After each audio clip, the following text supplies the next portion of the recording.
रसिक श्रोत्यांना नमस्कार. आज आपण ऐकणार आहोत ज्योत्स्ना देवधर लिखित मालन. आई, बस झालं आता, हे मला पावत नाही. चारू म्हणाले. काय करणार अगं, सोसायचंच. मालन म्हणाली. नाही आई, सोसायचं नाही. आपण हे आत्ताची आत्ता घर सोडायचं. काय? लेकीच्या त्या बोलण्यानं मालन धास्तावली. समोर 15-16 वर्षाची चारू, तिच्या खांद्याआड तिची पाठची बहीण कला, दोघी जशा तिला आव्हान देत उभ्या होत्या. हनुवटी उंचावलेली, डोळ्यात अंगार, ओटांची धनुकली ताणलेली, नाकाच्या पाकळ्या थरथरत असलेल्या. हो, आपण हे घर सोडायचं. I hate your husband. Charu, अगं काय बोलतेस, भान आहे ना? आहे आई. त्यांना आपले वडील मानावं असं मला वाटतच नाही. तुझा नवरा म्हणून तू त्यांचे अत्याचार सोसते आहेस. का म्हणून? तुला तुझं संरक्षण करता येत नाही ना? आम्ही तुझ्या पाठीशी आहोत. चल, बाहेर पड. हो आई, रोज रोज तेच नाटक, तोच धिंगाणा. आम्ही आता कंटाळल्यासारखे झालो आहोत. याचं पण त्यांना भान नाही. वर्ष सव्वा वर्षानंच धाकटी असलेली कला म्हणाली. मालननं मान खाली घातली. 2 खोल्यांच्या या बिराडात नवऱ्याची वासना अशी उघडी पडली होती. वासनेला बळी जाताना शरम वाटते, किळस येते, चीड येते, तिरस्कार दाटून येतो. पण मुलींच्या या अशा बोलण्यानं आपण नवऱ्यापुढे नाही तर आपल्या मुलींपुढे उघड्या पडलो आहोत असं वाटलं. मालननं आपला शरमेनं काळा निळा पडलेला चेहरा गुडघ्यात लपवला. सर्वांगानं गदगदून हुंदका दिला. आई, माझी मैत्रीण आहे ना रेखा, रेखा जोशी. तिच्या बंगल्यातलं गॅरेज ते आपल्याला द्यायला तयार आहेत. संडास बाथरूम स्वतंत्र आहे, पाणी पण आहे. चारू आपल्या आईजवळ बसत म्हणाली. मालन काही बोलली नाही, मान पण वर केली नाही. आई, अगं काय एवढा अत्याचार सहन करतेस आणि कुणासाठी?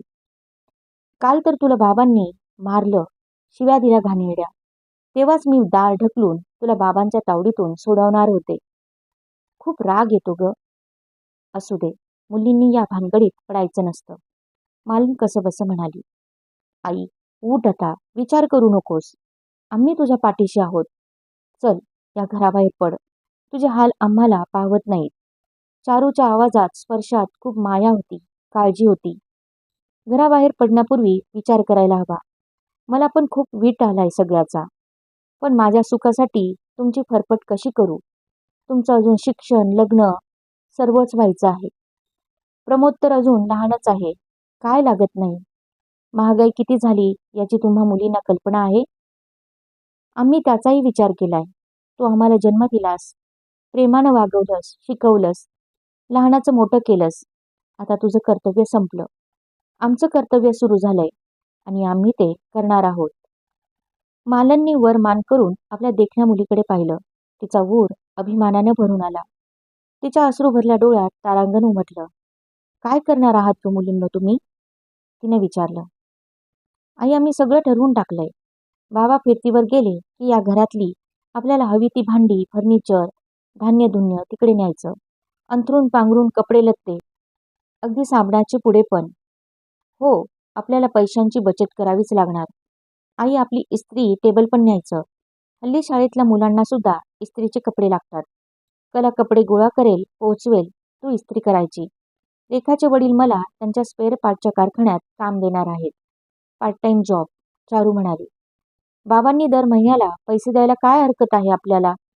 कला विचारत होती. नाही, त्यांचा एकही पैसा नको. त्यांचं दर्शन सुद्धा नको. चारू म्हणाली. चारू बेटा, तुम्ही फार लहान आहात अजून. संसार म्हणजे 1 नी 1 2 इतका सोपा हिशोब नसतो. प्रमोदला ते आपल्यापासून दूर करणार नाहीत. तो त्यांचा खूप लाडका आहे. ठीक आहे मग, राहू दे त्याला इथेच. चारू पटकन म्हणाली. अगं राहू दे काय, मला त्याच्याशिवाय कसं करमेल? का? तो मुलगा आहे म्हणून की लहान आहे म्हणून? दोन्ही पण. आणि हे पहा, तुमच्या बाबांनी माझ्यावर सत्ता चालवणं वेगळं आणि तुम्ही मला असा जाब विचारणं निराळं.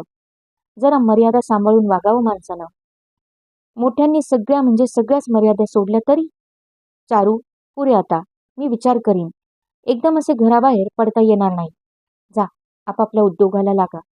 मालननं आपल्या दोन्ही मुलींना थोपवलं खरं, पण नवऱ्याच्या वासनेपायी, विचित्र स्वभावापायी ती पार वैतागली होती. जाणत्या मुलींच्या मधून आपल्याला ओढून नेऊन भोग घेण्याचा किळसवाना प्रकार नित्य नव्या मरण यातना देत होता. नाहीतरी मुलींना कळलंच आहे. आपणही आता मनाविरुद्ध तोंड दाबून राहायचं नाही असं ठरवून मालननं प्रतिकार करताच नवऱ्यानं मारहाण केली होती. एवढंच नव्हे तर दुसऱ्या दिवशी सकाळीसच तिन्ही मुलांना विचारत होता, मी गेल्यावर कोण कोण घरी येतं रे? मुलींनी बापाकडे दुर्लक्ष केलं. खाली वळलेली नजर बापाबद्दल राग, चीड, तिरस्कार व्यक्त करत होती. अरे ऐकू नाही आलं का? आई सारख्याच उर्मट आहेत कारट्या. तरीही उत्तर न देता त्या दोघी तिथून उठून गेल्या होत्या. प्रमोद, तू सांग, कोण कोण येतं आपल्या घरी? पुष्कळ जण येतात. कोण कोण? नाव सांग. तो जोरात खेकसला. मला नाही त्यांची नावं ठाऊक. बापाच्या तावडीतून सुटण्यासाठी तो पण उठून घराबाहेर पळून गेला. आता तुमची मजल इथपर्यंत गेली? मालनने विचारलं. जाणारच. मला नको म्हणते म्हणजे तुला दुसरं कोणीतरी हवं असणार. शी, किती घाणेरडं बोलता आहात. माझा संशय घेताना जरा तरी विचार करायचा. विचार करूनच बोलतोय. सांगून ठेवतोय, हे चालणार नाही. चौचाल कुठली? मालनचा संताप झाला. तिनं हातातली सांडशी फेकून मारली. झालं. त्यानं रणकंदनच मांडलं. बायकोला हवा तसा मारू लागला. मुली मध्ये पडल्या. बापाच्या अंगावर धावून गेल्या. तेव्हा तो प्रकार थांबला. गॅरेजमध्ये संसार थाटणं फार कटकटीचं, त्रासाचं गेलं होतं. नवऱ्यानं ज्याच्या त्याच्याकडे जाऊन ती बैत फैली असल्याचं सांगून टाकलं होतं. मुलाचा ताबा स्वतःकडे ठेवला होता. मालनचे दोघं भाऊ, मामा, चुलते धावून आले. दोघांचं समेट घडवून आणण्याचा प्रयत्न केला. पण दोन्ही मुली ठामपणे विरोधात उभ्या राहिल्या. आई जे सांगू शकली नाही ते सांगून मोकळ्या झाल्या. सगळी वडीलधारी माणसं गप्पच राहिली. आमचं शिक्षण होईपर्यंत तुम्ही प्रत्येकानं आम्हाला शक्य असतील तितके दर महिन्याला पैसे पाठवलेत तर मी हिशोब ठेवीन. नोकरी करून सर्वांचे पैसे परत करेन. वाटलं तर लिहून घ्या. मी आणि आई सही करतो त्यावर. चारूच्या या तडफदार, धारदार बोलण्यानं सगळ्यांनाच आपल्या कर्तव्याची जाणीव अधिक स्पष्ट झाली. प्रत्येकानं आपापल्या परीनं पैसे पाठवायचं कबूल केलं. नवऱ्याच्या अत्याचारातून सुटका झाली होती. मोकळेपणा, स्वावलंबन, शांतता मिळाली होती. देखण्या मुलींची देखणी आई कष्ट करत होती. मुलींच्या मायेखाली निवांत झाली होती. पण प्रमोदची आठवण जीव सैरभैर करत होती. त्या पोराच्या काळजीनं हातातला घास तोंडात घोळत होता. मुलींसमोर बोलायची सोय नव्हती. त्या लगेच मुलगा आणि मुलगी हा भेद का? त्याचाच आमच्यापेक्षा आधार का वाटतो? हे नीते उगाच वाद घालत बसल्या असत्या. वाटायचं या हल्लीच्या मुलींना अगदी सरळ साधे वागणारा, साधा सुस्वभावी नवरा मिळाला तरी त्या नांदायच्या नाहीत. तेव्हा त्यांची अस्मिता नाकाच्या शेंड्यावर नांदत असते. आपण पण शिकलेले आहोत. वाचतो, जाणतो, विचार करतो. पण यांचं एक टोक तर बापाचं दुसरं. आपल्यासारखं आपल्याला मनासारखं जगताच येत नाही. आई, बाबांना खूप बरं नाहीये. त्यांनी तुला घरी बोलवलंय, प्रमोद म्हणत होता. मुलाला आलेलं पाहताच ती हरकून गेली. हातातला इस्त्रीचा चटका बसला तेव्हा ती भानावर आली. त्याला जवळ घेत लाड करत म्हणाली, कसा आहेस रे तू सोन्या? जेवायचं काय करता रे? तुझ्या तर आवडीनिवडी किती आहेत. माझी आठवण येते तुला? तिचा हात झटकत तो म्हणाला, येणारेस का? तुला बाबांनी बोलवलंय. का? अगं का काय? ते खूप आजारी आहेत. काय होतंय? मला नाही ठाऊक. ठाऊक नाही काय? 12 वर्षाच्या मुलाला कळत नाही? ताप आलाय की आणखी काही होतंय? येणारेस की नाही? का मी जाऊ? असं म्हणून तो गेला सुद्धा. मुली घरात नव्हत्या. तिला राहावेना. नवऱ्याच्या दाराशी येऊन उभी राहिली. दार लोटलेलं होतं. तो कॉटवर पडला होता. काय होतंय हो?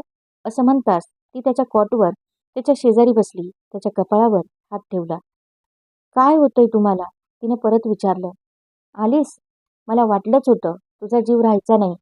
आई ग, दार लावून घे जरा, थंडी वाजते. तो कणत म्हणाला. काय दशा करून घेतलीत? पसरलेल्या घराकडे पाहत ती म्हणाली. किती हौसेनं नीटनेटका संसार तिनं मांडला होता. घाम आलाय, पुस जरा. तो पांघरून लपेटत म्हणाला. तिनं टॉवेल आणला. त्याच्या अंगावरचं पांघरून दूर केलं आणि तो काय करतोय हे कळायच्या आतच त्यानं तिच्यावर झडप घातली. तिच्या विरोधाला न जुमानता तिच्या तोंडात तोच टॉवेल कोंबत त्यानं तिच्या शरीराचा ताबा घेतला. कितीतरी महिन्यांची भूक अधाशीपणे भागवून घेतली. तिच्या शरीराचा चोळामोळा करून टाकला. संतापानं फणफणत, पश्चातापानं जळत पोळत ती आपल्या बिराडात आली. मुली घरात नव्हत्या. त्या बिचाऱ्या शाळा कॉलेज करून हा क्लास तो क्लास करत होत्या. थोडंफार काम करून पैसे मिळवत होत्या. वाहत्या नळाखाली बसून तिनं खूप रडून घेतलं. तरीही स्वतःच्याच शरीराची किळस कमी होत नव्हती. केलेल्या मूर्खपणाचा पश्चाताप धुतला जात नव्हता. ती जाम आजारी पडली. मुली घाबरल्या. काय करावं कळेना. आईची अवस्था पाहून शाळेत जाऊन प्रमोदला घेऊन आल्या. मी येणार नाही, माझा तिचा काही संबंध नाही, नवऱ्यानं सांगून टाकलं. आईला दुरूनच पाहून प्रमोद माघारी वळला. तुझी आई चांगली नाही, तुला लहान वयात टाकून गेली, हे त्याच्या मनात त्याच्या बापानं भरवलं होतं. त्याला आईचा रागच होता. मालन या दुखण्यातून कशीबशी उठली, वाचली. मनोमन म्हणू लागली, मला मरण येणार नाही, अजून काही भोगायचं शिल्लक असणार. वैतागली होती, अशक्त झाली होती. आपल्या सुंदर देहाचा जबरी भोग घेणाऱ्या नवऱ्यामुळे तो देहच नकोसा झाला होता. स्वतःचीच किळस येत होती. माहेरी इतक्या लाडाकोडात प्रेमाच्या उभेत वाढलेल्या आपण या नादान नवऱ्यावर का आणि कसे भाळलो कळत नव्हतं. शरीराचा सुंदर खुळखुळा त्याच्या स्वाधीन का केला? पहिल्याच रात्री त्यानं अक्षरशः ओरबडला आपला देह. त्यातून उठणारा कळा, वेदना, चीड, तिरस्कार या भाषेचा अर्थ आपल्याला कसा लागला नाही? का तेव्हाच आपण आपली सुटका करून घेतली नाही? की नकळत आपणही त्या सुखाला ललचावलो होतो? आपल्या आई आजीसारखा दर 2 वर्षांनी पाळणा हल्ला, 3 मुलांना आपण जन्म दिला. का का का हे सगळं सोसलं आपण? नवऱ्यानं केलेला अपमान, दाखवलेला मालकी हक्क, नंतर तर सारे जुलूम, मारहाण, हे सगळं आजच्या जमान्यात आपण का सोसत राहिलो? अशा वेळी आपला राखेसारखा पडलेला चेहरा पाहूनही आपले डोळे उघडले नाही. त्या राखेची दग आपल्या डोळ्यात पेटली नाही. अंगावर पडलेल्या अत्याचाराच्या खुणा वागवत, मुलींपासून लपवत आपण त्या नीच माणसाचा गुन्हा लपवत राहिलो. काय हे सगळं? संस्कार संस्कार म्हणजे दुबळं, भित्र, बावळट होणं तर नाहीच नाही. आठवतंय, एकदा तुझी आजी आजोबांना म्हणाली होती, मी या घरात तसलं काही होऊ देणार नाही. हे घर माझं आहे. या उमऱ्याबाहेर काय करायचं ते करा. आजोबांना काय करायचं होतं कोण जाणे, पण आजीचं ते थरथरणारं चापेकळी नाक, वाड्यात घुमणारा तिचा तो आवाज, तिची ताठ उभी शरीरकाठी आजही मला आठवते. मालनच्या पश्चातापाला ना आधी ना अंत. पण नाही, एक आणखी कहाणी तिच्याबाबत सुरू झाली. आजवर नव्हती इतकी जीवघेणी, इतकी अपमानास्पद, इतकी घृणास्पद आणि लाजिरवाणी. मालनच्या लक्षात आलं आपण गरोदर आहोत. मेले म्हणून तिनं तोंडात मारून घेतलं. प्रमोदच्या जन्मानंतर ऑपरेशन करायचं होतं, पण जन्माच्या त्या वैरी नवऱ्यानं त्या बाबतीतही आपल्याला फसवलं. मीच ऑपरेशन करून घेतो म्हणाला. करून घेतलं असं म्हणाला. 10-12 वर्ष मध्यंतरी गेली की त्यामुळे असं काही होईल असं वाटलं नव्हतं. त्या दिवशी त्यानं आजाराचं खोटं कारण सांगून आपला भोग घेतला होता. चीड, संताप झाला होता, स्वतःचा राग आला होता, पण ही असली भयंकर भीती मनात आली नव्हती. त्या दिवशी नळाखाली बसून आपण त्याचा स्पर्श धुवून टाकला होता. शरीर धुतलं गेलं, पण गर्भानं घास गिळला होता. मालन सैरभैर झाली. जाणत्या लग्नाच्या वयातल्या आपल्या मुलींना आपण आता कसं तोंड दाखवणार आहोत? त्यांना माहीत नसलेला तो प्रसंग आता सांगून त्यांचा विश्वास बसला नाही तर मुली ज्या आपल्या आईच्या पाठीशी खंबीरपणे उभ्या होत्या, त्या मुलींनी आपला संशय घेतला तर? 7 जन्माचा तो वैरी तर परवा आपल्या आजारात हिचा माझा काहीच संबंध नाही म्हणून बोलून गेलाच होता. काय करू? काय करू मी? कशी मोकळी होऊ? आई, एखाद्या दवाखान्यात जाऊन गर्भपात करून घे. पण अनोळखी दूरचा दवाखाना बघ, चारू म्हणत होती. तिचे डोळे हल्ली वळलेले होते. आवाज हळू होता, पण बोलण्याची पद्धत शिक्षा सुनावल्यासारखीच, अंग प्रत्यंगातून चीड, किळस, तिटकारा व्यक्त करणारी. ऐकलं आणि मालन थिजून गेली. अंगातलं रक्त गोठून गेलं. चेहरा पांढरा फटक पडला. हातापायांना मुंग्या आल्या. डोळे, नाक, कान, स्पर्श सगळं सगळं संवेदनाहीन होऊन गेलेलं. खाली घातलेली मान गुडघ्यात जशी अटकून पडली होती. आई, हात लावू नकोस मला. जवळ आलेल्या चारूला ती झिडकारत म्हणाली. अंगात एकदम विष भिनावं तशी काळी निळी होत म्हणाली. तू असं काही करशील असं वाटलं नव्हतं ग. मुलगी तिला रागाने म्हणाली. असं म्हणजे? काय म्हणायचंय तुला? आणि मला दिवस गेलेत हे तुला कुणी सांगितलं? वळगोळा करत मालनने तिला विचारलं. डॉक्टरनं तू आजारी असताना, चारू थंड आवाजात म्हणाली. मालन अशी जणू दातखिळी बसलेली. तुझ्या बाबांना विचारलंस? मला दवाखान्यात जाऊन गर्भपात करण्याचा सल्ला देण्याऐवजी बाबांना जाब विचारलास? का, केव्हा ते विचारलंस त्यांना? मालनचा आवाज टिपेला लागून फाटला होता. नाही, त्यांचा संबंधच काय? त्यांच्याशी संबंध ठेवायचा नाही या अटीवरच आपण घर सोडलं ना? हो ना? शिवाय तुझी प्रकृती खूपच बिघडल्यावर प्रमोदला निरोप पाठवला. मामा बाबांना बोलवायला गेले तर बाबा म्हणाले, माझा तिचा काहीही संबंध नाही, मला तिचं तोंडही पाहायचं नाही. मग आता? पुरे, पुढे बोलू नकोस. तुला काय वाटतं? माझ्या तरुण मुलीपुढे मला माझ्या चारित्र्याचा पंचनामा करावा लागतोय? या माझ्या यातनांचा तुला स्पर्शही होणार नाही, कारण शेवटी तुझ्या अंगातही तुझ्या बेजबाबदार, कपटी, दुष्ट बापाचं रक्त आहे. सांग, तुला काय वाटतंय? मला काहीही वाटत नाहीये. परिणामांचा विचार करता तू लवकरात लवकर मोकळी व्हावीस, हे बरं. मला विचारलं असतंस तर मी तुला सगळं आणि खरं ते सांगितलं असतं. पण तूच माझ्या बाबतीत निर्णय घेऊन मोकळी झाली आहेस. उत्तर द्यायला चारू थांबली नाही, निघून गेली. अचानक तिच्या डोक्यात प्रकाश पडला. मामा बाबांना बोलवायला गेले होते असं ती म्हणाली. म्हणजे भावाला पण हे कळलं. माहेरची माणसं पण आता आपल्या अब्रूची चिरफाड करणार. धाकटीला पण माहीत आहे. माणसं आत्महत्या का करतात, त्यांना जगणं इतकं दुःसह का होतं हे आज मला कळतं. पण नाही, मी आत्महत्या करणार नाही. आजवर मुलींची साथ होती, आता मी एकटीनंच झगडायचं आहे. मालन दवाखान्यात गेली, मोकळी झाली. पण तिनं थोरलीशी बोलणं टाकलं. पूर्वीपेक्षा जास्त खंबीरपणे, ताठमानेनं, निश्चयानं वागू लागली. मुलीनं तिच्यावर निर्घुण आघात केला होता. त्यातून मालनचा जसा पुनर्जन्म झाला होता. तिचे पाश तिनं मनानंच झिडकारून टाकले. तिच्या चारित्र्य हननातून ती नव्यानं आयुष्याकडे पाहू लागली होती. शेवटी आपलं कोणी नाही, माणूस हा एकटाच असतो हे अनुभवत होती. ज्या नवऱ्यानं फसवून आपला घास घेतला आणि या अपमानास्पद परिस्थितीला आणून सोडलं, तो जन्माचा वैरी झाला होता. दवाखान्यातल्या त्या एक दिवसाच्या वास्तव्यात, रक्तस्रावात मालननं या घराण्याशी आपली नाळ तोडून टाकली. तिचा भयंकर अपमान झाला होता. संतापानं, मानहानीनं ती नुसती होरपळत होती. तिचं कशाकशात लक्ष नव्हतं. धाकटी व्यथित होती. आईचं वागणं कळत नव्हतं. थोरली काहीही झालं नाही, आपल्यावर कसलाही परिणाम झालेला नाही, अशा तोऱ्यात होती. तिच्या मनात आईविषयी भरपूर राग होता. आपण या तरुण वयात निर्धारानं आपल्या भोवती घोटाळणाऱ्या तरुणांना बाजूला ठेवतो. घरची जबाबदारी ओळखून कष्ट करतो, पैसा मिळवतो, हौस-मौज बाजूला सारतो आणि आई या वयात असं काही? वर्तमानपत्र समोर उघडून बसलेली मालन वाचत नव्हती. सगळी अक्षरं गोळावून पानावर काळी शाई पसरली होती जशी. समोरच्या भिंतीवर आयुष्याची चित्रकथा, आकृती, रंगरूपासह, आवाज, ध्वनी वातावरणासह भूतं नाचावी तशी नाचत होती.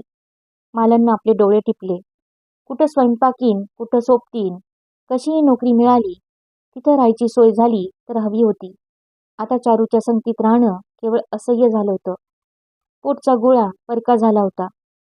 वाचता वाचता एका जाहिरातीवर मालनने डोळे अडकवले. मध्यवयीन, सुशिक्षित, चांगल्या घराण्यातली बाई हवी आहे. परदेशी जायला, तिथं मुलं, घर सांभाळायला, सर्व खर्च करणार, वर पगार पण देणार. लवकरच भेटा. जपमाळ ओढावी तशी ती जाहिरात मालन वारंवार वाचत होती.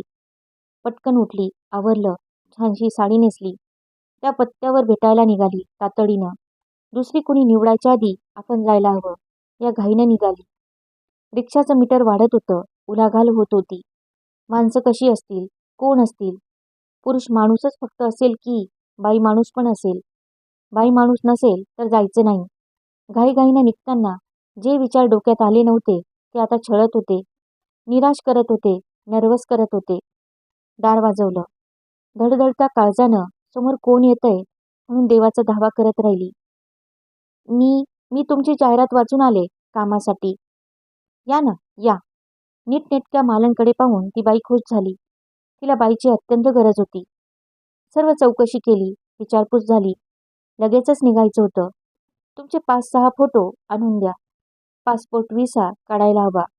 चारूपेक्षा मोठी अशी ती तरुणी मोठ्या अगत्यानं प्रेमानं वागत बोलत होती. चौकशी करत होती.